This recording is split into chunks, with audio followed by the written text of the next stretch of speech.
So section 129 deals with continuing guarantee. Which guarantee is known as a continuing guarantee? A guarantee which extends to a series of transactions is called a continuing guarantee. A guarantee which continues through a series of transactions. If there is only one transaction, it's a contract of guarantee, normal. And if there are various transactions and the guarantee continues, then it's a continuing guarantee. Let's take the illustration. In consideration that B will employ C in collecting rents of B's zamindari, A promises to B to be responsible to the amount of 5,000 rupees for due collection and payment by C of those rents. This is a contract of guarantee between A and B. A is the promiser, B is the promisee. A is the surety, B is the creditor. So remember these terms, simple terms.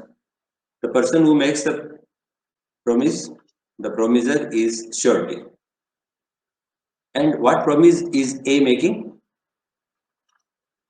He says to B that I will give you up to an amount of 5,000 rupees if C defaults in making the payment to you after having collected rents on your behalf. Let us see what is the first line. In consideration that B will employ C in collecting rents of B's zamindari. B is a zamindar and he needs an employee who will collect rents on his behalf from the tenants.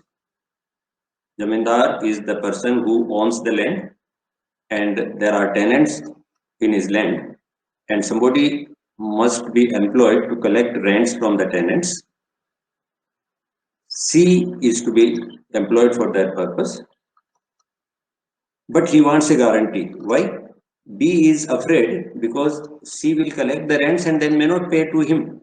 So B needs a person who will stand surety to the conduct of C, and A has agreed to be a surety on behalf of C. He has said that he will pay B up to an amount of 5,000 rupees in case C makes a default in making the payment to B after collecting the rents from the parties. So what is the consideration for A making this promise? Why should A make the promise? There has to be consideration for every promise. The consideration in this case is the employment of C by B.